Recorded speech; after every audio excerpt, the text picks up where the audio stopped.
नमस्कार बच्चों, स्वागत है आप सभी का एईपी क्लासेस में। मेरा नाम है दीपक और बच्चों मैं आप लोगों के लिए क्लास 9th का चैप्टर नंबर फर्स्ट लेकर आया हूँ। ठीक है ना, मैटर। ठीक है, क्लास 9th केमिस्ट्री का फर्स्ट चैप्टर है जिसमें हम मैटर के बारे में समझेंगे। मैटर क्या है, हमारे आसपास के चीज़ों को हम मैटर क्यों कहते हैं। ठीक है ना भाई, तो वो सारी चीज़ें आज की क्लास में हम समझने वाले हैं। तो ये वन शॉट लेक्चर होने वाला है। क्लास 9th का चैप्टर नंबर फर्स्ट है जिसको हम होल यानी होल चैप्टर को हम यहाँ पर रिवाइज कर लेंगे अपना। ठीक है भाई, चलिए।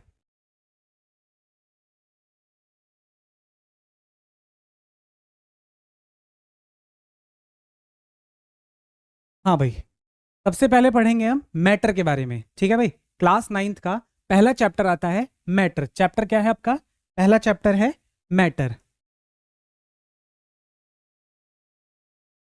ठीक है भाई, कौन सा है? Matter in our surrounding. Matter in our surrounding का मतलब क्या है?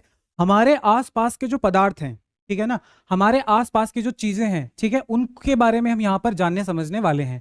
तो देखिए, मैटर जो है, मैटर को अगर मैं डिफाइन करूं तो कैसे डिफाइन करूंगा?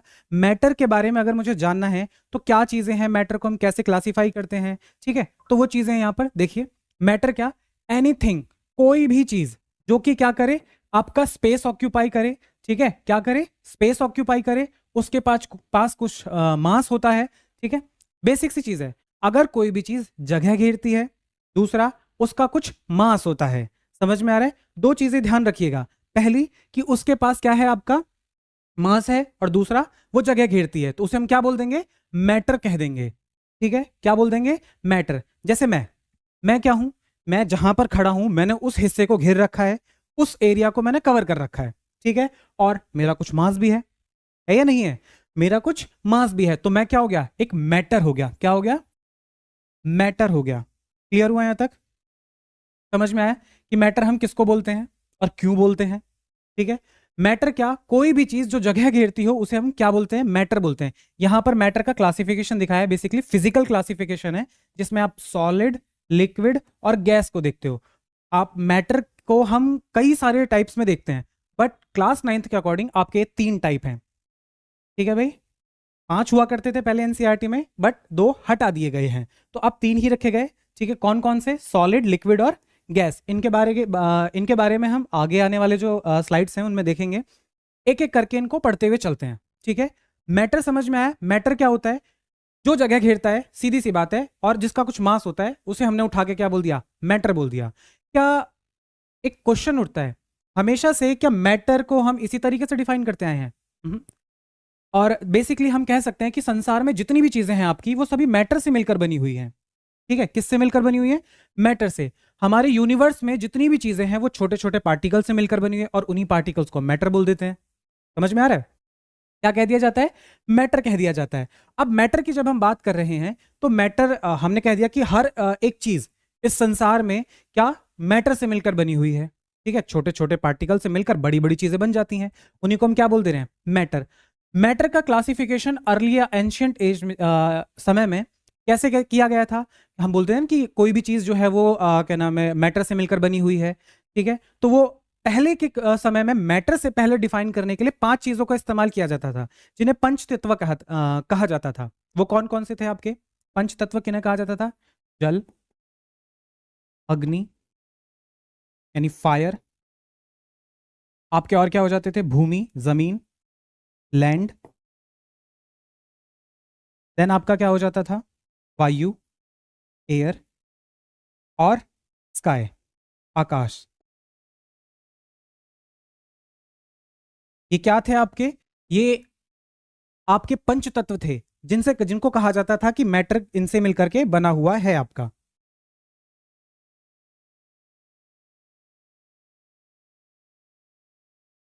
ठीक है भाई। चलिए, यहां तक क्लियर हुआ? समझ में आया? आगे देखिए। मैटर जो है, मैटर की जो थ्योरी है या मॉलिक्यूलर जो स्ट्रक्चर है मैटर का, वो कैसे है, वो किन चीजों पर डिपेंड करता है, वो क्या क्या चीजें हैं? देखिए, जो मैटर है, एलिमेंट और कंपाउंड। ठीक है, मैटर जो है क्या नाम है, जो एलिमेंट है, कंपाउंड है, वो कैसे हैं? आगे देखिए। Consist of extremely small particle. पहली प्रॉपर्टी आती है कि जो मैटर है वो किनसे मिलकर बना हुआ है? बेहद छोटे पार्टिकल से मिलकर बना हुआ है। किनसे? Small particles. समझ में आया? Which are not visible by, क्या नाम है, हम नॉर्मल अगर नेक्ड आइज से देखें तो वो हमें देख पाना मतलब पार्टिकल्स को देख पाना हमारे लिए असंभव है। ठीक है, क्यों? क्योंकि वो बेहद छोटे होते हैं। कैसे होते हैं? छोटे। समझ में आया? स्मॉल पार्टिकल्स हैं। Clear? The smallest particle of matter which can exist independently known as molecules. क्या बोल दिया जाता है उनको? मॉलिक्यूल्स कह दिया जाता है। क्लियर? अगली प्रॉपर्टी कि जो मॉलिक्यूल्स हैं, ठीक है, वो कैसे होते हैं? लगातार मोशन में होते हैं। जो मैटर की दूसरी प्रॉपर्टी क्या देखी हमने? पार्टिकल्स जो हैं, पार्टिकल्स जो हैं आपके कैसे हैं? लगातार मोशन में हैं।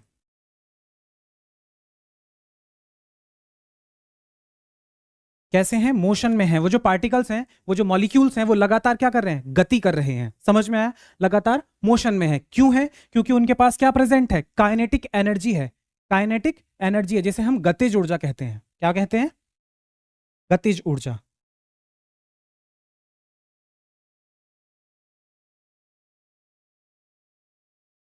क्लियर हुआ? गतिज ऊर्जा कहा जाता है। ठीक है, पार्टिकल्स जो हैं वो लगातार अगर मोशन में हैं, वो किसकी सहायता से मोशन में? गतिज ऊर्जा की वजह से। गतिज ऊर्जा क्या कराती है?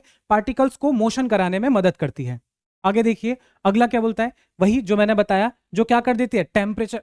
काइनेटिक एनर्जी बढ़ती कब है? अगर मैटर है, मैटर के पार्टिकल्स के बीच का जो मोशन है, ठीक है ना, वो जब बढ़ता है तो वो किसके कारण बढ़ता है? अगर मैंने टेम्परेचर बढ़ा दिया तो वो जो पार्टिकल्स का मोशन है, वो जो काइनेटिक एनर्जी है, वो बढ़ जाएगी। समझ में आया?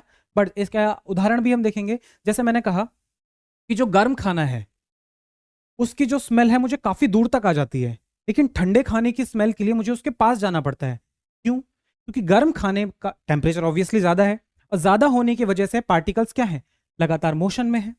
समझ में आया? और मोशन में है तो ट्रेवल ज्यादा करेंगे, ज्यादा करेंगे तो मुझे दूर तक स्मेल आएगी, और स्मेल आ रही है तो मुझे पता चल जाएगा कि कहाँ क्या बना है। समझ में आ रहा है? और अगर वही खाना जो है वो कैसा है? ठंडा है। ठीक है ना? कैसा है? ठंडा है। तो मुझे उसकी स्मेल के लिए उसके नजदीक जाना पड़ेगा। ठीक है, नजदीक जाएंगे तब हम सेंस कर पाएंगे उसकी स्मेल को। क्लियर? आगे देखिए, नेक्स्ट आता है काइनेटिक एनर्जी है किसी मॉलिक्यूल की। ठीक है ना? इन सॉलिड स्टेट लीस्ट होती है, मैंने बताया। सॉलिड के अंदर जो काइनेटिक एनर्जी होती है वो कम होती है कंपेयर देन गैस और लिक्विड के। सॉलिड से ज्यादा लिक्विड में, और लिक्विड से भी ज्यादा गैसेस में पाई जाती है। ठीक है, लिक्विड में क्या होती है?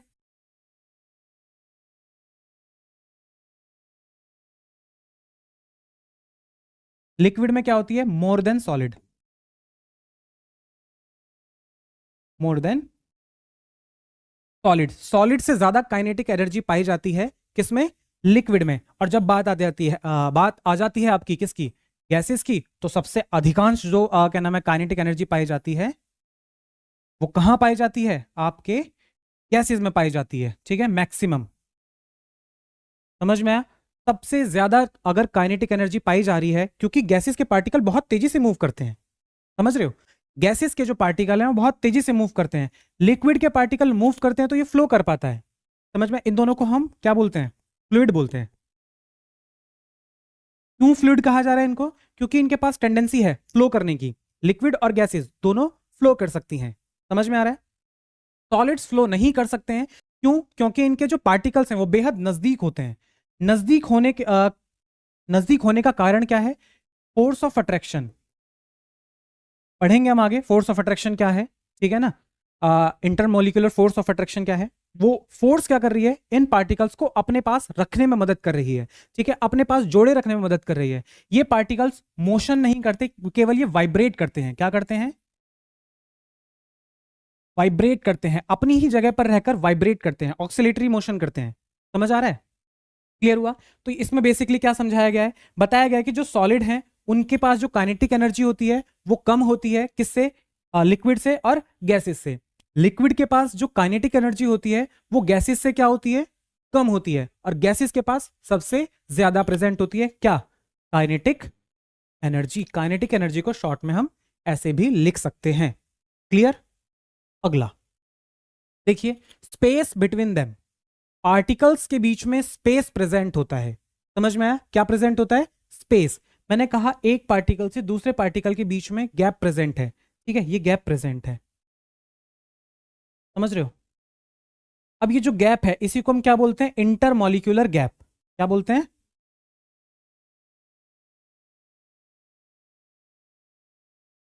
इंटरमॉलिक्यूलर स्पेस बोल दो या फिर गैप।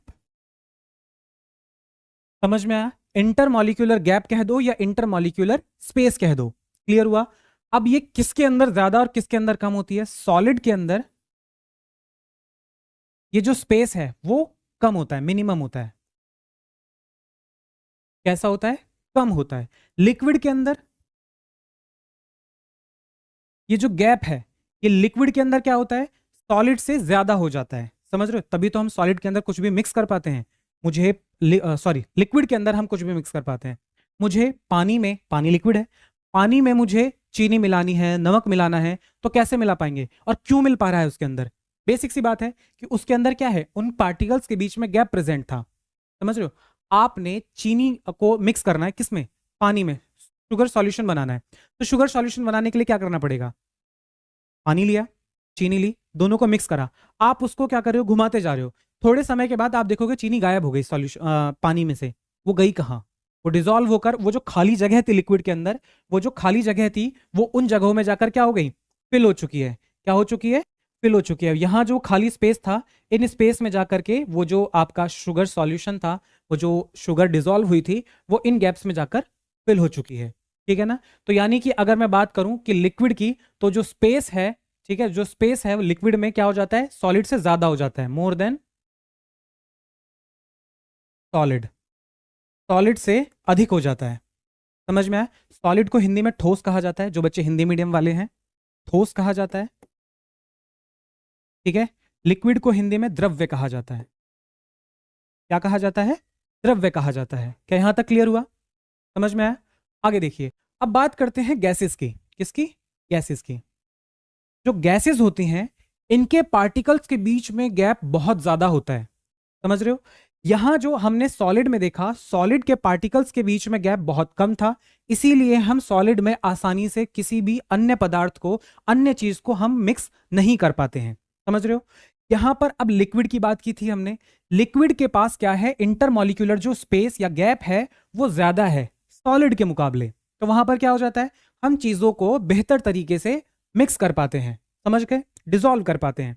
बट बात जब आ जाती है गैस की, किसकी? गैसेस की। तो गैसेस के बीच जो पार्टिकल्स हैं उनके बीच में जो गैप होता है वो बेहद ज्यादा होता है। ठीक है। अब ज्यादा गैप होगा तो हम ज्यादा चीजें मिक्स कर पाएंगे। ठीक है। तो यहां पर क्या हो जाता है? गैसेस को हम, गैसेस के अंदर जो स्पेस है वो क्या होता है? मैक्सिमम होता है। कैसा होता है? मैक्सिमम।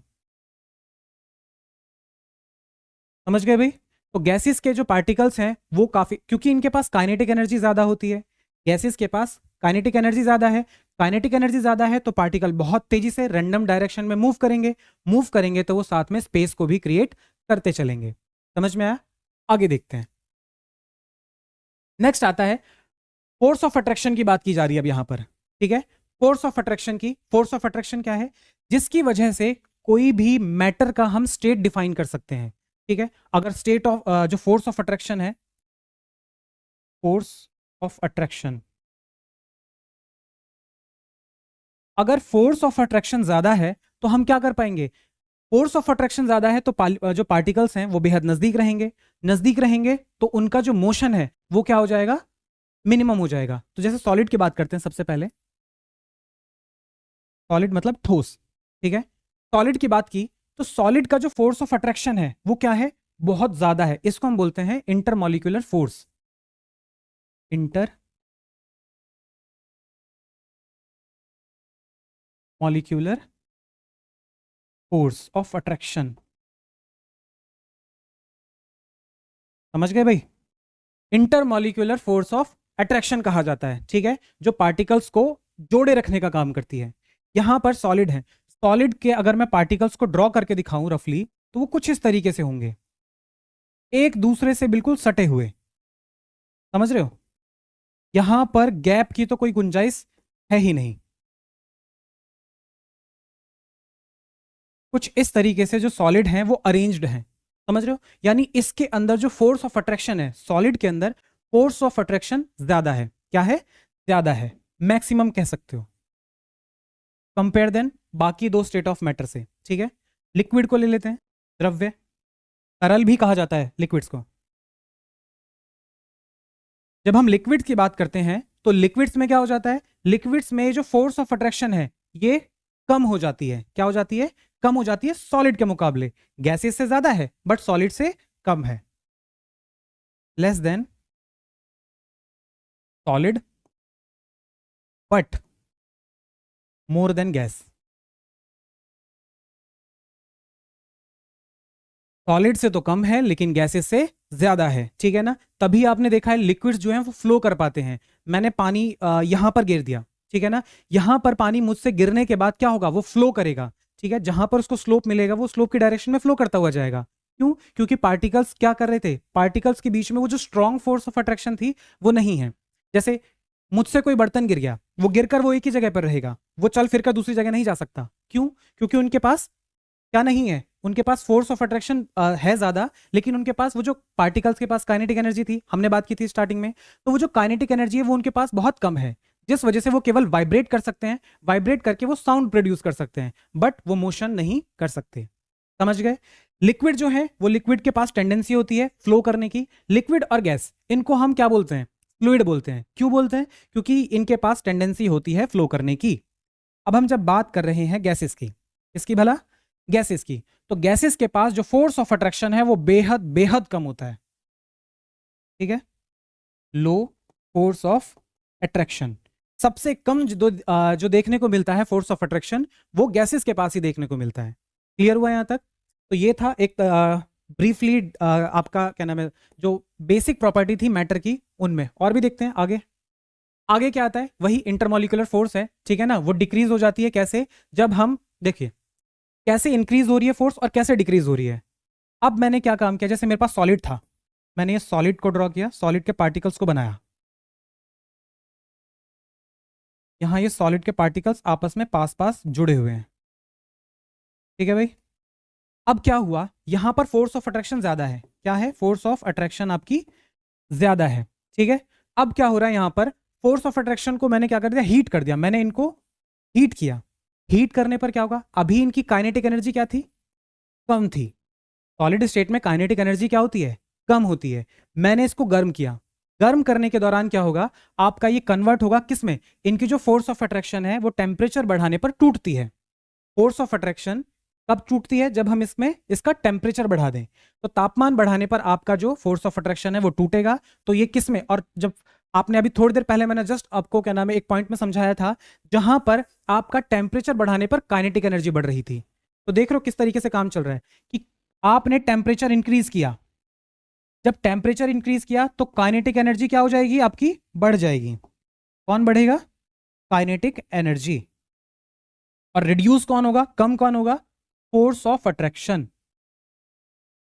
फोर्स ऑफ अट्रैक्शन क्या हो जाएगा आपका, मिनिमाइज हो जाएगा।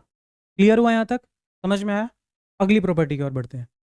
देखो ये है अब आपका प्रॉपर सॉलिड आ जाता है। सॉलिड की क्या क्या प्रॉपर्टी हैं, हम आगे कंपैरिजन, हमने जो देखा वो कंपैरिजन करते हुए आए हैं हम, ठीक है। अब सॉलिड के बारे में जो जितनी भी प्रॉपर्टीज हैं अब उनको देख लेते हैं। देखिए मुख्यतः इनकी कौन कौन सी प्रॉपर्टी है। पहली प्रॉपर्टी आती है कि इनके पास डेफिनेट क्या होता है, वॉल्यूम होता है, ठीक है। क्या होता है, इनका वॉल्यूम जो होता है वो चेंज नहीं होता है। सॉलिड का जो वॉल्यूम है वो परिवर्तित नहीं होगा, ठीक है। देखिए मेरे पास एक सॉलिड ब्लॉक था, लेट्स सी कि आयरन का एक ब्लॉक था, ठीक है। मैंने क्या किया, इसको मेल्ट करा दिया, क्या कर दिया, मेल्ट करा दिया। लोहे का एक टुकड़ा था जिसको मैंने मेल्ट करा दिया। मेल्ट कराने के बाद क्या इसका वॉल्यूम चेंज होगा, नहीं चेंज होता है, ठीक है ना। वॉल्यूम क्या रहेगा, उतना ही रहेगा। मेल्ट ही तो हुआ है, स्टेट ही तो चेंज हुई है, समझ रहे हो। स्टेट चेंज होना, वॉल्यूम चेंज होने के लिए क्या नाम है, वॉल्यूम चेंज होना नहीं कह सकते हम, स्टेट में बदलाव को। क्या यहां तक क्लियर हुआ। दूसरा क्या आता है कि ये इनकम्प्रेसिबल होते हैं, हम इनको आसानी से कंप्रेस नहीं कर सकते। कंप्रेस मतलब दबाया नहीं जा सकता, ठीक है। लेकिन यहां पर एक एक्सेप्शन आ जाता है और वो क्या है, स्पॉन्ज। कौन आ जाता है, स्पॉन्ज, जिसको हम दबा सकते हैं बट वो अपनी वापस से जो शेप है वो रीगेन कर सकता है। इलास्टिक बैंड को हम ले सकते हैं यहां पर, समझ रहे हो। यहां पर मैंने किसको जो देखिए सॉलिड की जो खास तौर पर जो आपको सॉलिड देखने को मिलेंगे वो इनकम्प्रेसिबल होते हैं, ठीक है। उनको हम दबा नहीं सकते, ठीक है। लेकिन कुछ एक्सेप्शन, केमिस्ट्री में एक्सेप्शन बहुत आते हैं और एक्सेप्शन पढ़ने भी जरूरी है क्योंकि एग्जाम में पूछे जाते हैं, ठीक है। तो जो स्पॉन्ज है इसको हम आसानी से नहीं दबा सकते, सॉरी इसको हम दबा सकते हैं। क्यों, क्योंकि इसके स्पॉन्ज का जब फॉर्मेशन होता है तो इसके बीच में ना गैप प्रेजेंट होते हैं जहां पर एयर भरती है, हवा भर जाती है, और उसको कंप्रेस करने पर वो एयर बाहर निकल जाती है, तो वो क्या हो जाता है, कंप्रेस हो जाता है। समझ रहे हो? अब जब हम उसे वापस छोड़ देंगे तो वापस से एयर क्या हो जाएगी, वो एब्जॉर्ब कर लेगा और वापस से अपनी पुरानी वाली अवस्था में आ जाएगा। क्लियर हुआ? दूसरा देखिए कि इनकी जो डेंसिटी है, जर्नली जो सॉलिड्स होते हैं इनकी डेंसिटी काफी ज्यादा हाई होती है। ठीक है, ये फ्लो नहीं कर सकते। अभी हमने देखा क्यों नहीं फ्लो कर सकते, क्योंकि फोर्स ऑफ अट्रैक्शन ज्यादा है, पार्टिकल मोशन में आ नहीं सकते, काइनेटिक एनर्जी बेहद कम थी, इस वजह से ये फ्लो नहीं कर सकते हैं। ठीक है, और इनके पास वेरी स्मॉल काइनेटिक एनर्जी, अभी हम पढ़कर आ चुके हैं। ठीक है, और इनके पास फोर्स ऑफ अट्रैक्शन क्या होता है, ज्यादा, ये रही इंटरमोलिकुलर फोर्स। समझ में आया? स्पेस क्या होता है, बेहद कम। ये मैंने आपको अभी डिस्क्राइब किया। समझ में आया यहां तक? आगे बढ़ते हैं। ये एक एग्जाम्पल है आपके सामने, ठीक है, किसका, सॉलिड का। सॉलिड में भी ये NaCl, सोडियम क्लोराइड बोलते हैं हम, NaCl, जो हमारे घरों में खाने में इस्तेमाल किया जाता है। ठीक है, बेसिकली नमक है ये। क्या है? नमक। टेबल सॉल्ट भी कहा जाता है, कॉमन सॉल्ट भी कहा जाता है। उसका एक यहां पर आपको एक स्ट्रक्चर बनाकर दिखाया गया है, एक क्रिस्टल का स्ट्रक्चर दिखाया गया है। जितने भी ये ग्रीन वाले स्ट्रक्चर दिख रहे हैं आपको, ये क्या है, आपके क्लोरीन है। और जितना ये ब्लू वाला दिख रहा है स्ट्रक्चर, ये ब्लू वाले, ये आपके क्या है, सोडियम है। ठीक है, ये दिख, अब देख रहे हो यहां पर आपको कहीं भी स्पेस नजर आ रहा है? इस जो क्रिस्टल के अंदर आपको कहीं भी स्पेस नजर आ रहा है? नहीं दिख रहा। क्यों? क्योंकि ये सॉलिड है और सॉलिड के बीच में गैप नहीं मौजूद होते हैं। ठीक है, अच्छा, अगर मुझे इसके फोर्स ऑफ अट्रैक्शन को तोड़ना है तो क्या करना पड़ेगा, मुझे इसे गर्म करना पड़ेगा, हीट देनी पड़ेगी। क्या करना पड़ेगा? हीट देनी पड़ेगी। गर्म करने के दौरान ये क्या हो जाएगा, मॉल्टन स्टेज में आ जाएगा। ठीक है, कैसी स्टेज में आ जाएगा, मॉल्टन। क्लियर? आगे देखिए, अब बात करते हैं लिक्विड्स की, जिन्हें हम हिंदी में तरल या फिर द्रव्य कहते हैं। ठीक है भाई, द्रव्य की बात करते हैं। इनका जो वॉल्यूम होता है वो डेफिनेट होता है, मतलब आपका इस जो लिक्विड्स हैं इनके वॉल्यूम्स को हम चेंज नहीं कर सकते। कैसे?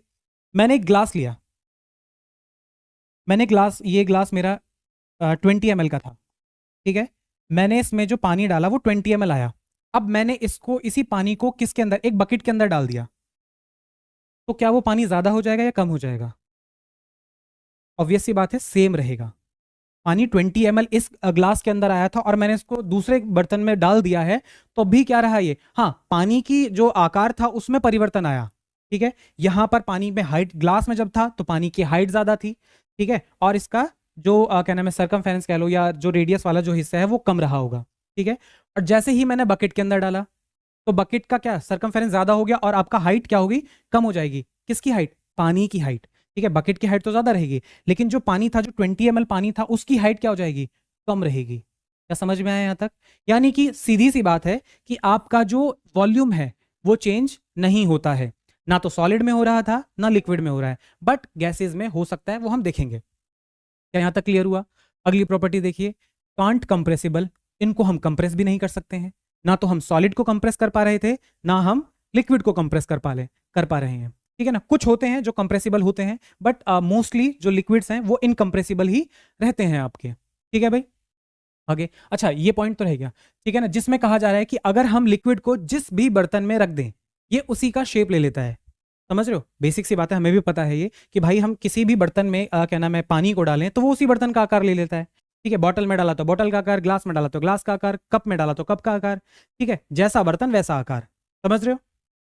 अगला, तो ये क्या होते हैं, जो यूजुअली इनका जो डेंसिटी होती है वो क्या होती है, काफी कम होती है, डेंस होते हैं। ठीक है, सॉलिड के मुकाबले अगर मैं सॉलिड से कंपैरिजन करूं तो इनकी डेंसिटी क्या होगी, कम हो जाती है, सॉलिड की डेंसिटी ज्यादा थी।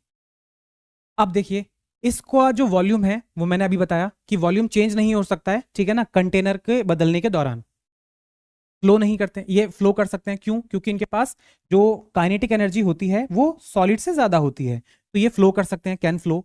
ठीक है, दूसरा, इनके पास स्पेस क्या होता है, सॉलिड से ज्यादा होता है। हमने जब कंपैरिजन में देखा था तो हमने अच्छे से देखा था वहां पर कि सॉलिड के पास जो स्पेस होता है वो कम होता है और लिक्विड के पास सॉलिड से ज्यादा होता है। काइनेटिक एनर्जी भी सॉलिड से क्या है, ज्यादा है। क्या क्लियर हुआ यहां तक? ओके, नेक्स्ट देखिए, ये वापस से आपके लिए लिक्विड का एक क्या है, डायग्राम है। इसमें देख रहे हो आप, कैसे गैप प्रेजेंट है यहाँ पर, साफ दिख रहा है यहाँ पर कि कितना कितना गैप प्रेजेंट है यहाँ, ये दिख रहा है, ये जो सारा गैप है, ये जो ब्लू कलर के जो बॉल से नजर आ रहे हैं, ये आपके क्या है, ये वाटर के क्या है, मॉलिक्यूल्स कह लो या फिर पार्टिकल्स कह लो, ठीक है ना। यहां पर जो खाली स्थान है इसी को हम बोलते हैं इंटरमॉलिक्यूलर स्पेस। क्या बोलते हैं, इंटर मॉलिक्यूलर स्पेस। और ये सॉलिड से ज्यादा, लिक्विड से, सॉरी, ये सॉलिड से ज्यादा और गैसेस से कम होते हैं। क्लियर। आगे अब बात कर लेते हैं गैसेस की, ठीक है। गैसेस में क्या क्या चल रहा होता है, देखिए, इसका ना तो आपका कोई एक परफेक्ट शेप होता है, ठीक है ना, और ना ही इसका कोई एक आपका परफेक्ट वॉल्यूम होता है। वॉल्यूम भी, गैस जैसे जैसे एक्सपेंड करेगी वॉल्यूम वैसे वैसे बढ़ता चला जाएगा, और इसका जो क्या नाम है, जो शेप है वो उसी तरीके से होता चला जाएगा। समझ में आ रहा है। देखिए, ये गैसेस को हम कंप्रेस कर सकते हैं कैसे, बहुत अच्छा एग्जांपल है हमारे घरों में जो एलपीजी का सिलेंडर आता है, जो एलपीजी गैस आ रही है हम लोगों के घरों में, तो वो कैसे आ रही है, वो लिक्विड फॉर्म में आ रही है। क्या फुल फॉर्म होती है एलपीजी की, कमेंट्स में बताइएगा, ठीक है। एलपीजी की जो फुल फॉर्म है, अब क्या हो रहा है यहाँ पर, एलपीजी जो गैस है वो हमारे यहाँ कैसे आ रही है, सिलेंडर्स के अंदर इसको कंप्रेस करके भरा जाता है, ठीक है ना, जिसकी वजह से कंप्रेशन के दौरान ही वो किस में कन्वर्ट हो जाती है, लिक्विड में कन्वर्ट हो जाती है, ठीक है। और जैसे ही हम उस प्रेशर को या उस क्या नाम है उसके नोजल को ओपन करते हैं, तो वो प्रेशर क्या होता है, वहां पर वो अपने लिक्विड स्टेट से किस में आने स्टार्ट हो जाती है, गैसेस स्टेट में आती है, और उसका इस्तेमाल हम कुकिंग के अंदर कर लेते हैं। आगे देखिए, यहाँ पर इसका जो वॉल्यूम है वो जिस भी रूम में होगा वो उसका ही क्या नाम है रूप, उसी का आकार पूरा भर लेगा। समझ में आ रहा है। वॉल्यूम किसी बाउंड्री से जैसे हमने लिक्विड में देखा था, लिक्विड में देखा, सॉलिड में देखा, सॉलिड का जो क्या नाम वॉल्यूम था वो फिक्स था, लिक्विड का फिक्स था, चाहे किसी भी बर्तन में रख दिया जाए। समझ रहे हो, किसी भी बर्तन में रख दिया जाए तो वो क्या रहेगा, वो उसका आकार फिक्स ही रहने वाला है। लेकिन यहाँ पर बात कुछ और है, वॉल्यूम यहां पर गैस क्या करती है, एक्सपेंड कर लेगी। अगर हमने बर्तन बड़ा कर दिया तो वो उसी बर्तन के अकॉर्डिंग फैला लेंगे अपने आप को, यानी गैसेस क्या करती हैं, एक्सपेंड करती हैं। गैसेस का नेचर है एक्सपेंड करने का। क्लियर हुआ। और एक्सपेंड क्यों कर पा रही हैं, सीधी सी बात है, उनके पास हाइयर काइनेटिक एनर्जी पाई जाती है सॉलिड और लिक्विड से के मुकाबले। समझ गए, सबसे ज्यादा काइनेटिक एनर्जी पाई जाती है किसमें, आपके गैसेस में। बात करते हैं स्पेस भी सबसे ज्यादा कहां पाया जाता है, गैसेस में। इसीलिए गैसेस के अंदर डिफ्यूजन जो प्रोसेस होता है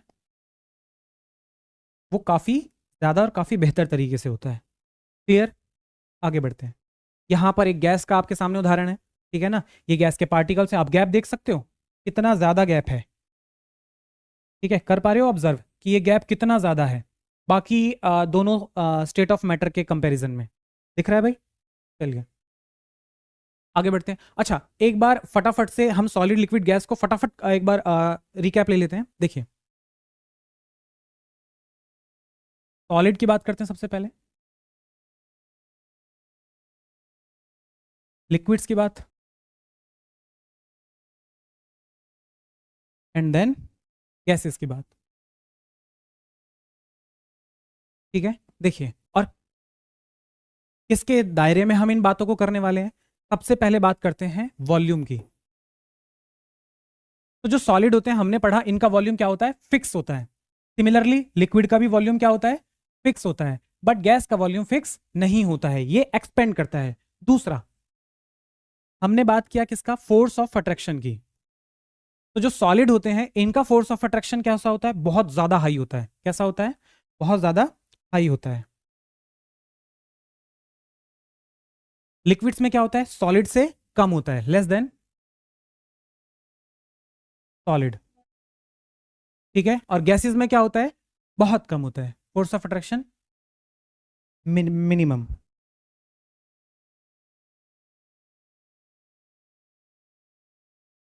क्या होता है, कम होता है। अगली बात कर लेते हैं किसकी, स्पेस की बात करते हैं। स्पेस की जब हम बात करते हैं तो सॉलिड है, सॉलिड के पार्ट जो स्पेस होता है वो लेस स्पेस होता है, या तो होता ही नहीं है, ठीक है तो बेहद कम है, नहीं तो नहीं है।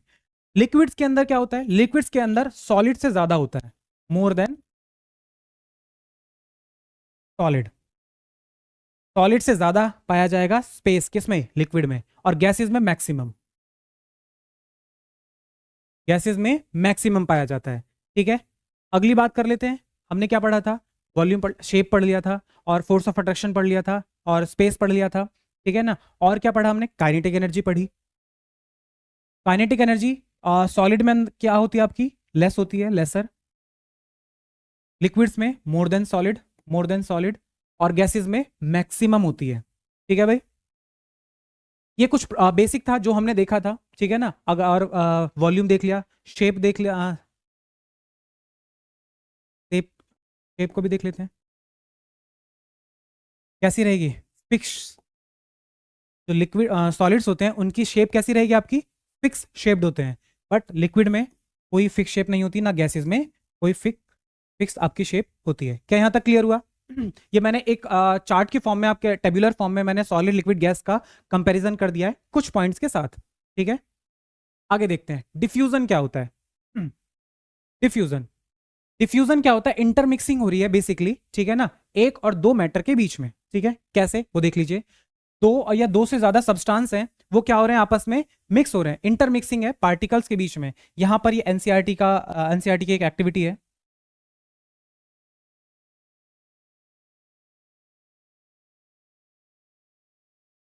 ठीक है भाई, पहले चैप्टर में ही है। यहाँ पर हम क्या कर रहे हैं? यहाँ पर वो डिटॉल वाली जो एक्टिविटी थी, हमने 100 ml पानी लिया, उसके अंदर डिटॉल डाला।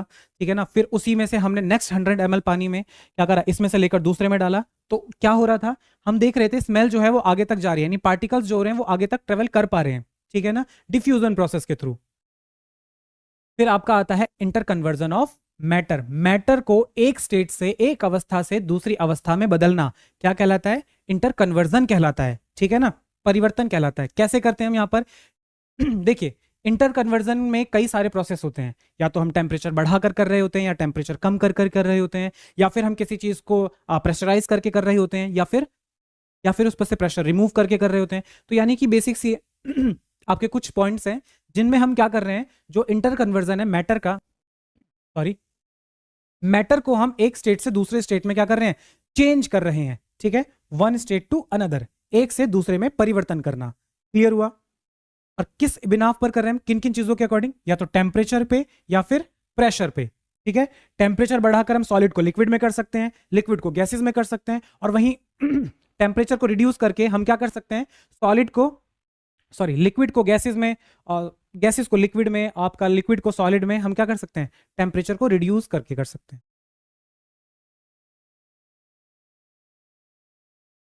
आगे देखिए, यहां पर वो पूरा आपका ट्रायंगुलर फॉर्म में है। लिक्विड है, गैस है,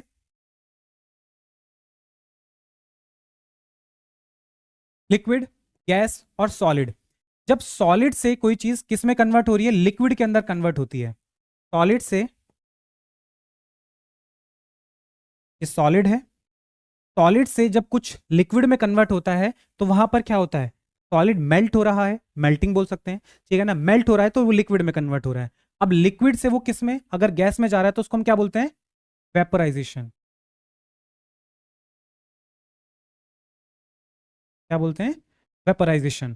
ठीक है, और अगर गैस से वो वापस से सॉलिड में, गैस से डायरेक्ट सॉलिड में कन्वर्ट हो रहा है बिना किसी लिक्विड स्टेट में आए, समझ रहे हो? गैसेस जो हैं वो डायरेक्ट सॉलिड में कन्वर्ट हो रही हैं। कैसे? बिना अपने लिक्विड स्टेट में आए बिना ही वो क्या हो गई? सॉलिड के अंदर कन्वर्ट हो गई। उसी प्रोसेस को हम सब्लिमेशन बोलते हैं। क्या बोलते हैं? सब्लिमेशन।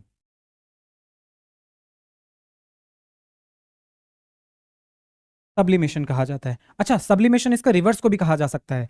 ठीक है ना, जहां पर सॉलिड डायरेक्ट किस में कन्वर्ट हो रहा है? गैस में कन्वर्ट हो। ठीक है ना, और गैस डायरेक्ट सॉलिड में, सब्लिमेशन ही कहा जा सकता है। ठीक है, अब अगर लिक्विड आपका किस में कन्वर्ट हो रहा है? सॉलिड में, यानी जो लिक्विड स्टेट में था, पानी का जमना ही कह सकते हैं हम, कि पानी अगर बर्फ में जम रहा है तो उसको हम क्या बोल देंगे? सॉलिडिफिकेशन बोल देंगे। क्या बोल देंगे? सॉलिडिफिकेशन। सॉलिडिफिकेशन प्रोसेस का नाम हो गया। ठीक है ना, और फ्रीजिंग हम पॉइंट भी बोल सकते हैं। लिक्विड, अगर गैसेस लिक्विड में कन्वर्ट हो रही हैं उसे हम कंडेंसेशन बोल सकते हैं। इन पॉइंट्स को हम आगे देखेंगे, एक एक करके अच्छे से स्टडी करेंगे इनके बारे में। देखिए, सबसे पहला पॉइंट, मेल्टिंग और फ्यूजन। अभी हमने पढ़ा था ना, जब सॉलिड से किस में कन्वर्ट हो रहा है? लिक्विड के अंदर। तो क्या हो रहा है यहाँ पर? आप देख सकते हैं कि यहाँ ये आइस है। क्या है? बर्फ। ठीक है, क्या है ये? आइस है। अब आइस किस में कन्वर्ट हो रही है? ये वाटर के अंदर कन्वर्ट हो रही है, पानी में। समझ रहे हो? जो बर्फ है वो पानी में कन्वर्ट हो रही है, यानी कि सॉलिड जो है, ये सॉलिड था, जो सॉलिड है वो किस में कन्वर्ट हो रहा है? लिक्विड में। जब सॉलिड लिक्विड में कन्वर्ट होता है तो उस प्रोसेस को क्या कहा जाता है? मेल्टिंग कहा जाता है, मेल्टिंग या फ्यूजन कहा जाता है। ठीक है भाई? जब सॉलिड किस में कन्वर्ट हो रहा हो? आपका लिक्विड में कन्वर्ट हो रहा हो, उसे हम क्या बोल देंगे? मेल्टिंग बोल देते हैं। ठीक है ना? अब ये कन्वर्ट कैसे हो रहा है? देखिए, जो आइस है वो अपने आसपास की हीट को क्या करती है? एब्जॉर्ब करती है और अपने टेम्परेचर को बढ़ाए बिना अपने स्टेट को चेंज कर देती है। समझ में आ रहा है? आइस का जो मेल्टिंग पॉइंट होता है आइस का जो मेल्टिंग पॉइंट को हम गलनांक बोलते हैं। ठीक है ना? जिस पर वो गलना स्टार्ट होता है वो होता है 0 डिग्री सेल्सियस। ठीक है? आइस 0 डिग्री सेल्सियस पे क्या होते हैं? पिघलना स्टार्ट होता है, फिर बाद में टेम्परेचर बढ़ता है। और वाटर का जो फ्रीजिंग पॉइंट होता है वो कितना होता है आपका? वो 0 डिग्री सेल्सियस होता है। दोनों सिमिलर लग रहे हैं but they are different.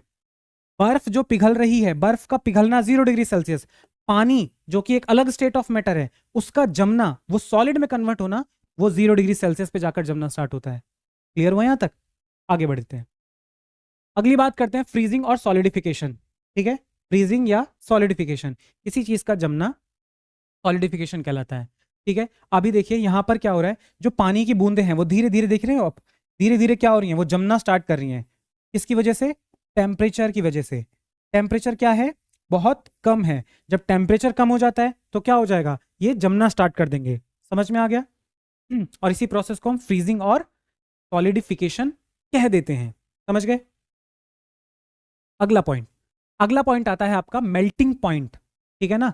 Melting point यानी गलनांक।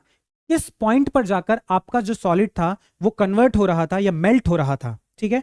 उसको हम क्या बोल देते हैं? मेल्टिंग पॉइंट बोल देते हैं। ये है ना कांस्टेंट टेम्परेचर, किस पर्टिकुलर टेम्परेचर पे जाकर आपका जो मैटर था, आपका जो सॉलिड था, उसने लिक्विड स्टेट को धारण किया। ठीक है ना? तो वो कौन सा स्टेट? अभी हमने एग्जांपल लिया था किसका? आइस का। किसका? आइस का, बर्फ का। ठीक है? बर्फ को हमने जब हमने पढ़ा तो बर्फ कितने डिग्री सेल्सियस पे मेल्ट होता है आपका? वो मेल्ट होता है 0 डिग्री सेल्सियस पे। तो ये जो 0 डिग्री सेल्सियस है, ये क्या हो गया? इसका मेल्टिंग पॉइंट हो गया। क्या हो गया? मेल्टिंग पॉइंट हो गया। किसका भला? बर्फ का। क्लियर हुआ? आगे बढ़ते हैं। अगली बात आती है फ्रीजिंग पॉइंट की। वापस से वही, जिस पर्टिकुलर टेम्परेचर पे जो आपका लिक्विड था उसने जमना स्टार्ट किया, उसने फ्रीजिंग मतलब फ्रीज होना स्टार्ट किया, वो क्या कहलाएगा आपका? Freezing point. समझ रहे हो? वाटर का हमने फ्रीजिंग पॉइंट पढ़ा था। जो पानी है, पानी को हमने देखा था वो कितने डिग्री सेल्सियस पे जाकर जम रहा था? पानी जो आइस में कन्वर्ट हो रहा था वो कन्वर्ट हो रहा था किस में? आइस में, आपका 0 डिग्री सेल्सियस में। 0 डिग्री तापमान पर आपका पानी जो है वो बर्फ में बदल रहा था, और 0 डिग्री तापमान पर ही आपका जो बर्फ था वो किस में कन्वर्ट हो रहा था? पानी में। समझ रहे हो? क्लियर हुआ?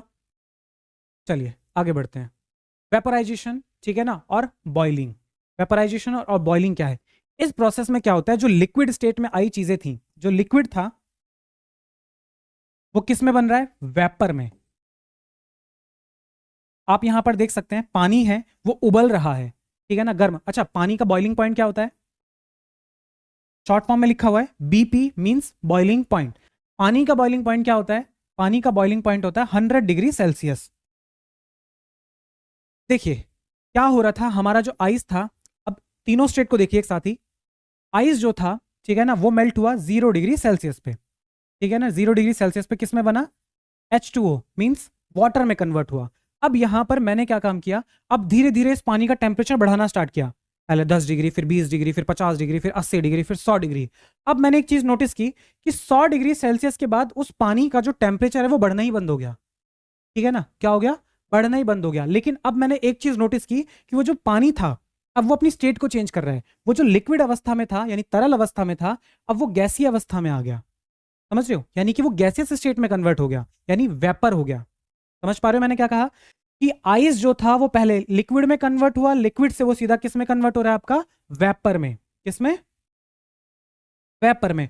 और ये सारी कंडीशन किसके ऊपर चल रही थी? ये चल रही थी आपकी टेम्परेचर के ऊपर। समझ रहे हो? टेम्परेचर जैसे जैसे आपका बढ़ता गया वैसे वैसे आपका स्टेट चेंज होते चले गए। पहले ठोस था, ठोस से द्रव्य बना, द्रव्य से वाष्प बन गया। ठीक है, समझ में आया?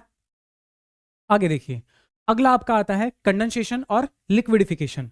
बेसिक सी आम शब्दों में कहूं तो जो आपका गैस था, ठीक है ना, जो गैसीय अवस्था थी उसको वापस से तरल अवस्था में लाना, गैसेस को वापस से लिक्विड में कन्वर्ट करना, क्या कहलाता है?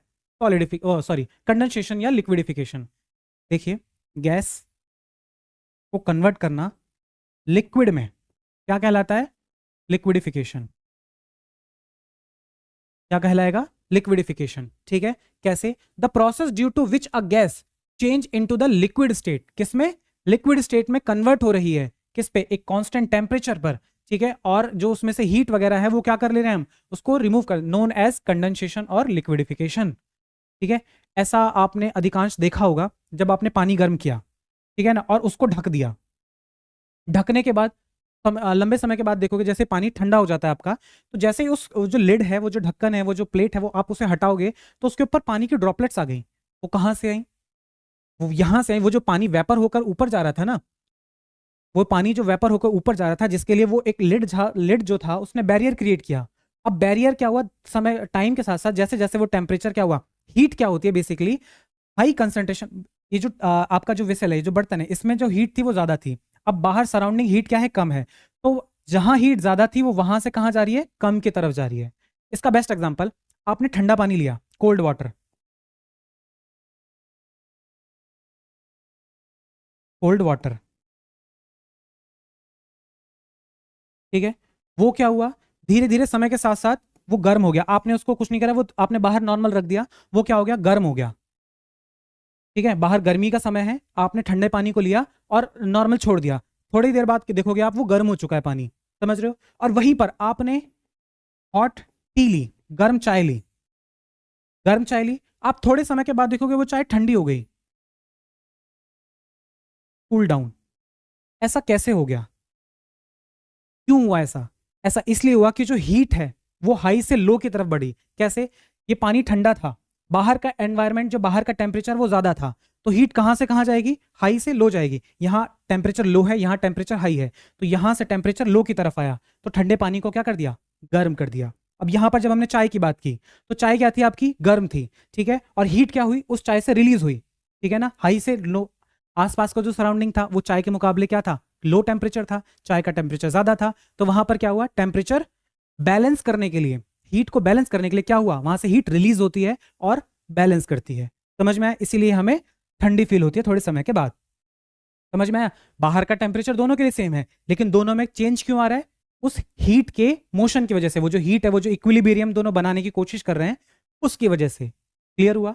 आगे बढ़ते हैं। नेक्स्ट है बॉइलिंग पॉइंट। बॉइलिंग पॉइंट क्या, वो पर्टिकुलर पॉइंट, वो आपका क्या नाम है, एक फिक्स पॉइंट, जहां पर जाकर आपका जो लिक्विड है वो क्या हो जाए, वो बॉईल होना स्टार्ट हो जाए, ठीक है, अपनी स्टेट को कन्वर्ट। देखिए, temperature at which liquid rapidly change into gaseous state, वो अवस्था जहां पर आपका जो लिक्विड है वो कन्वर्ट हो जाए किस में, गैसेस में। ठीक है, किस में कन्वर्ट हो जाए, गैसेस में। लाइक अभी हमने पढ़ा, वाटर जो था वो वेपोरेट हो रहा है, ठीक है ना, किस में कन्वर्ट होता है, वेपर में, वेपर में कन्वर्ट हो रहा है। समझ में आया? और जिस पॉइंट पे जाकर, तो पानी जब वेपर में कन्वर्ट होता है, ये कन्वर्ट होता है 100 डिग्री सेल्सियस पर। कितने डिग्री सेल्सियस पर, 100 डिग्री तापमान पर, 100 डिग्री सेल्सियस तापमान पर ये क्या होता है आपका, कन्वर्ट होता है किस में भला, वेपर स्टेट में।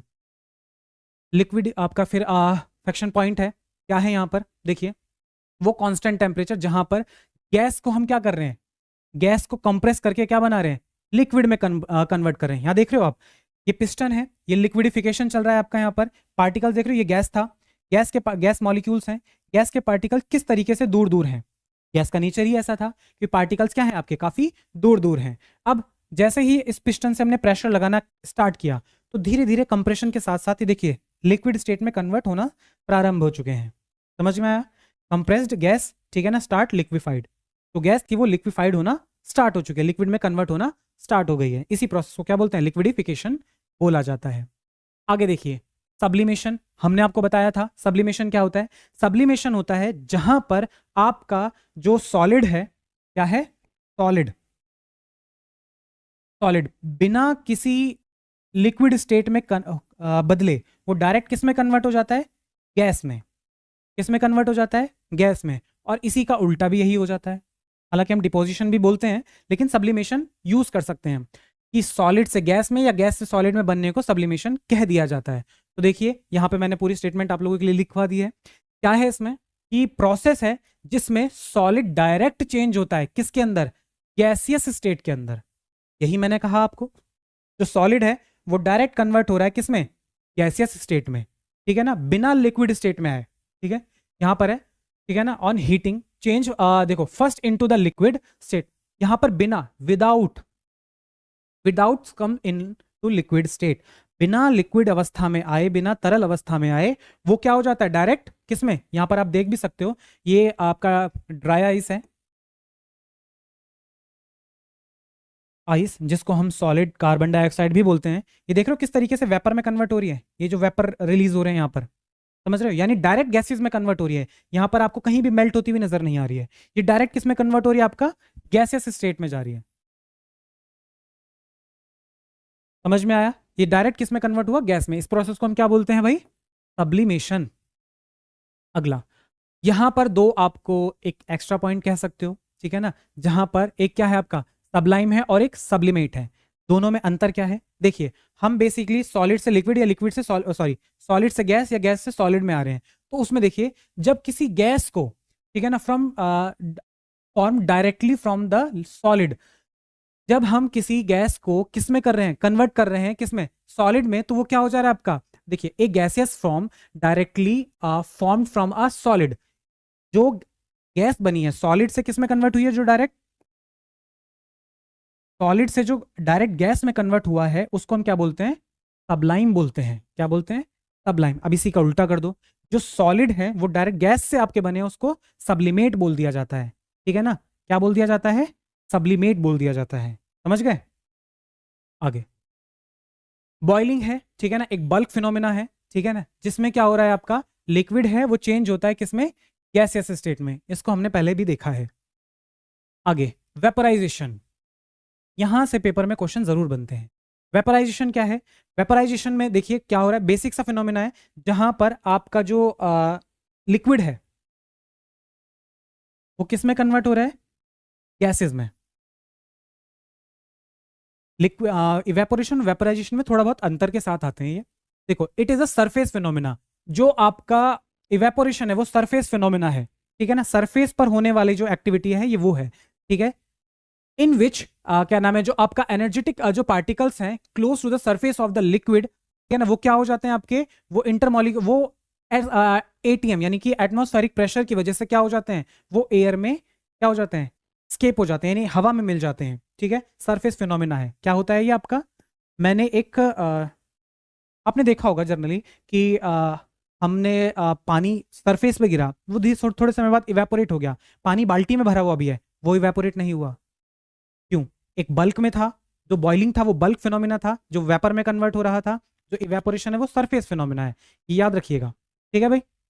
यहां पर आपको दिख भी रहा होगा, ये ऊपर नीचे के पार्टिकल्स इवेपोरेट नहीं हो रहे हैं, केवल और केवल जो ऊपर के पार्टिकल हैं, जो अपर सरफेस पर हैं, ठीक है ना, जो एयर के एक्सपोजर में डायरेक्ट आ रहे हैं, वही क्या हो रहे हैं? आपके कन्वर्ट हो रहे हैं गैसेस स्टेट में। बट इन बॉइलिंग, यहां पर कंपैरिजन भी दिखाया गया आपको, बॉइलिंग के अंदर क्या हो रहा है? देखिए, आपके जितने भी पार्टिकल्स है बॉटम टू टॉप, सारे के सारे क्या हो रहे हैं? बॉइल। सभी के अंदर मोशन आ रहा है और सभी के अंदर क्या हो रहा है? सभी गैसेस स्टेट में कन्वर्ट होने के लिए आतुर है। ठीक है, आगे, फिर rate of evaporation increase with, rate of evaporation कब बढ़ता है? इवेपोरेशन के फायदे क्या होते हैं वो भी दिखेंगे, इवेपोरेशन से क्या होता है, लेकिन इवेपोरेशन का जो रेट है, मतलब कब इवेपोरेशन बढ़ता है और कब आपका इवेपोरेशन कम होता है। तो देखिए, इवेपोरेशन जो है वो सरफेस फिनोमिना है, तो सीधी सी बात है, जब सरफेस बढ़ेगा तो इवेपोरेशन भी बढ़ जाएगा। ठीक है, जैसे मैंने कहा, मैंने पानी रखा एक कप के अंदर और उतना ही पानी रख दिया मैंने एक प्लेट के अंदर, तो बताइए सबसे पहले इवेपोरेशन किसका होगा? जाहिर सी बात है, जिसका सरफेस एरिया ज्यादा है। जिसका सरफेस एरिया ज्यादा उसका इवेपोरेशन ज्यादा। तो यही बात यहां भी लिखी हुई है, इंक्रीज इन सरफेस एरिया। अगर मैंने सरफेस एरिया बढ़ा दिया तो मेरा इवेपोरेशन भी क्या हो जाएगा? बढ़ जाएगा। सरफेस एरिया को मिनिमाइज कर दिया, कम कर दिया, तो मेरा इवेपोरेशन का रेट भी घट जाएगा। दूसरा, टेम्परेचर का है, इंक्रीज कर दिया जाए टेम्परेचर में, टेम्परेचर बढ़ाया, इवेपोरेशन बढ़ा, टेम्परेचर घटाया, इवेपोरेशन घट जाएगा। सर्दियों में इवेपोरेशन कम होता है, गर्मियों में इवेपोरेशन भर भर के होता है, ठीक है ना। तो ये क्या हो जाएगा आपका, इवेपोरेशन इंक्रीज कब होगा, जब टेम्परेचर को इंक्रीज कर दिया जाएगा। और दूसरा, इंक्रीज कर दिया जाएगा क्या, आपका ये आसपास के टेम्परेचर पे भी डिपेंड करेंगी चीजें, ठीक है ना। वही मैंने जैसा अभी कहा कि सर्दियों में इवेपोरेशन कम होता है और गर्मियों में इवेपोरेशन ज्यादा होता है, ठीक है। सेम कपड़े को सर्दियों में सूखने में समय लगता है, ठीक है, और गर्मियों में वो घंटे भर में भी नहीं लगता उनको सूखने में। समझ रहे हो ना क्या कहना चाह रहा मैं। आगे देखिए, डिक्रीज इन ह्यूमिडिटी, जब आपका ह्यूमिडिटी बढ़ जाती है, ह्यूमिडिटी का मतलब क्या होता है, मॉइस्चर्ड एयर इन एयर। हवा में जब नमी बढ़ जाती है तो इवेपोरेशन क्या हो जाता है, कम हो जाता है। क्यों, क्योंकि इवेपोरेट होकर के जो वाष्प है, जो गैसेस स्टेट में वेपर हुआ है, पानी जो वेपर स्टेट में आया, वो जाएगा कहाँ, ठीक है ना। तो इसी वजह से ह्यूमिडिटी जब बढ़ती है हवा में, ह्यूमिडिटी जब बढ़ती है तो जो इवेपोरेशन है वो घट जाता है, वो क्या हो जाता है, घट जाता है। और जब हवा की गति तेज होती है, विंड स्पीड जब तेज चलती है, तब क्या होता है, आपका जो इवेपोरेशन है वो इंक्रीज हो जाता है। तो इंक्रीज कब कब कब हो रहा है, जब सरफेस एरिया इंक्रीज हो रहा है, जब टेम्परेचर इंक्रीज हो रहा है, जब आपका और डिक्रीज कब हो रहा है, जब ह्यूमिडिटी इंक्रीज होती है। जब ह्यूमिडिटी बढ़ी तो टेम्परेचर क्या हो गया आपका, सॉरी इवेपोरेशन क्या हो गया आपका, कम हो गया।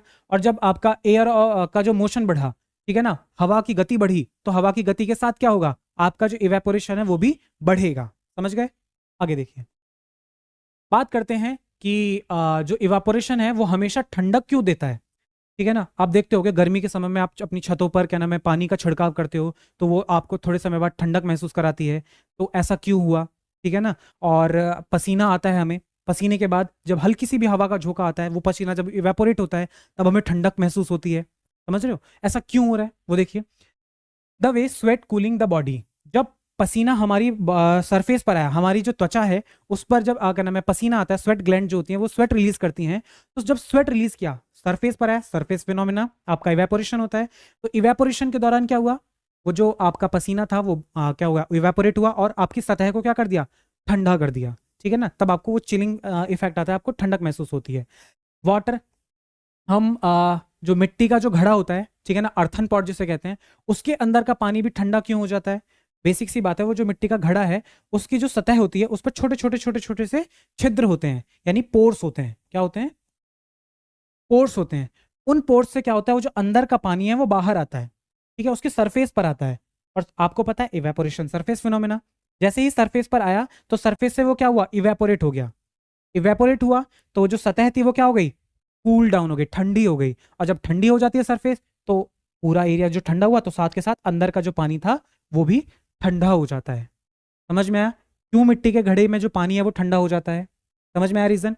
और क्यों हमें क्या नाम है पसीना आने पर ठंडक महसूस होती है, ठीक है। क्यों हमारे जो क्या नाम है जो परफ्यूम वगैरह हैं, अगर वो हमारी हथेली पर गिरते हैं तो वो क्यों हमें ठंडक पहुंचाते हैं, उसको भी देख लीजिए। क्यों, क्योंकि जो आपका जो अल्कोहल हो गया, या जो आपका जो नेल पॉलिश जो रिमूवर होता है वो हो गया, थिनर जिसको हम बोल देते हैं, परफ्यूम हो गया, ठीक है। ये अगर हमारी हथेली पर गिर जाते हैं, तो हथेली पर या स्किन के कांटेक्ट में आते हैं, तो एक्चुअली में क्या होता है, इनका जो बॉइलिंग पॉइंट होता है वो बहुत कम होता है, ठीक है। तो आपके बॉडी टेम्परेचर पे आकर ही ये क्या हो जाते हैं, इवेपोरेट हो जाते हैं। और जब इवेपोरेट हो रहे हैं तो सीधी सी बात है, आपके सतह को, आपकी जो त्वचा है उसको वो ठंडक महसूस कराते हैं। समझ गए भाई। तो ये क्या था आपका, इवेपोरेशन के फायदे थे जो हम देखते हैं, इवेपोरेशन से क्या होता है वो हमने देखा। आगे आता है आपका लेटेंट हीट के बारे में जानते हैं। लेटेंट हीट ऑफ फ्यूजन क्या होती है, ठीक है। लेटेंट हीट ऑफ फ्यूजन होता है किसी सॉलिड का किसमें कन्वर्ट होना, लिक्विड में, ठीक है। It is a amount of heat, ठीक है ना, required to change 1 kg of solid. 1 kg solid को कन्वर्ट करने के लिए लिक्विड में जितनी अमाउंट ऑफ हीट एनर्जी की रिक्वायरमेंट है, उसी को हम क्या बोल देते हैं, लेटेंट हीट ऑफ फिजन, ठीक है। क्या बोल देते हैं, लेटेंट हीट ऑफ फिजन। समझ में आ गया, क्लियर हुआ। जैसे हमने आइस की बात की थी, आइस जो है मेल्ट हो रही है 0 डिग्री सेल्सियस पे, मैंने कई बार बोला, अब तो ये याद हो जाना चाहिए, ठीक है। तो 0 डिग्री सेल्सियस पे क्या हो रहा है, ये मेल्ट हो रहा है। अब मेल्ट होने के दौरान जब तक वो जो आइस है वो आपका पूरी तरीके से लिक्विड नहीं बन जाती, पूरी तरीके से जब तक लिक्विड नहीं बन जाती तब तक उसका टेम्परेचर बढ़ेगा नहीं। समझ रहे हो? ये जो लिक्विडिफिकेशन हो रहा है यहाँ पर, यानी कि जो लेटेंट हीट आपकी यहाँ पर काम आ रही है, ठीक है ना। लेटेंट हीट का मतलब होता है हिडन हीट। लेटेंट का मतलब क्या होता है? हिडन। हिंदी में इसको बोलते हैं गुप्त ऊष्मा, ठीक है ना, हिडन हीट। आइस ने क्या काम करा, अपने आसपास की जितनी भी हीट थी उसको एब्जॉर्ब कर लिया, ठीक है ना, और उसी का इस्तेमाल किया किसके लिए? अपने स्टेट को चेंज करने के लिए। समझ गए? आगे देखिए, अब वेपोराइजेशन के बारे में बात कर लेते हैं। लेटेंट हीट ऑफ वेपोराइजेशन क्या होता है? सेम वही फिनोमिना कि कितने अमाउंट ऑफ एनर्जी का इस्तेमाल किया जाए एक जो केजी है आपका लिक्विड को किसमें किसमें कन्वर्ट करने के लिए? गैसियस स्टेट में कन्वर्ट करने के लिए। 1 किलो सॉलिड को, सॉरी लिक्विड को हमें किस में कन्वर्ट करना है? गैसेस में कन्वर्ट करना है। तो उसके लिए कितनी अमाउंट ऑफ एनर्जी का इस्तेमाल होगा, वही आपका क्या कहलाता है? लेटेंट हीट ऑफ वेपोराइजेशन कहलाता है। विदाउट राइज इन टेम्परेचर, सीधी सी बात है, यहाँ भी टेम्परेचर नहीं बढ़ रहा है। मैंने आपको बताया था ना, वो boiling of water 100 degree Celsius, 100 degree Celsius पे क्या हो रहा था? पानी भाप बन रहा था। लेकिन 100 के बाद वो 110 नहीं होता है। क्यों नहीं हो रहा है? क्योंकि वही स्टेट, वहां पे स्टेट चेंज होने लग रहा है, यानी कि लेटेंट हीट ऑफ वेपोराइजेशन वहां पर काम करने लग रही है। क्या यहाँ तक क्लियर हुआ? समझ में आया सभी को? देन ओके, आगे बात करते हैं। हमने जो जो चीजें देखी थी, ठीक है ना, हमने क्या क्या पढ़ा है इसके अंदर? हमने बहुत सारी चीजें देखी। हमने देखा इसमें मैटर को देखा, मैटर का क्लासिफिकेशन देखा हमने, सॉलिड में, लिक्विड में, गैसेस में, ठीक है ना। सॉलिड की प्रॉपर्टी देखी हमने, लिक्विड की प्रॉपर्टी देखी, गैस की प्रॉपर्टी देखी हमने, फिर इवेपोरेशन पढ़ा। इवेपोरेशन एक सरफेस फिनोमेना है, हमने इवेपोरेशन के बारे में पढ़ा। हमने लेटेंट हीट के बारे में पढ़ा,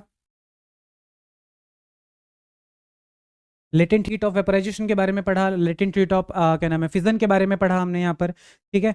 हमने इवेपोरेशन के इवेपोरेशन के जो एस्पेक्ट्स हैं, या इवेपोरेशन कूलिंग इफेक्ट क्यों जनरेट करता है, इवेपोरेशन का रेट कब इंक्रीज कब डिक्रीज होता है, हमने उसके बारे में पढ़ा। हमने बेसिकली मैटर का जो फिजिकल स्टेट है,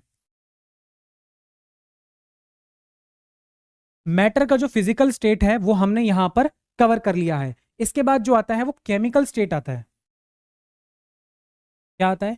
केमिकल स्टेट, जो कि हमारा चैप्टर नंबर 2 है, जिसमें हम प्योर, इम्प्योर, मिक्सचर, एलिमेंट्स, ठीक है ना, हेट्रोजीनियस या आपका होमोजीनियस, इन सभी के बारे में हम चैप्टर नंबर 2 में अपना पढ़ने वाले हैं।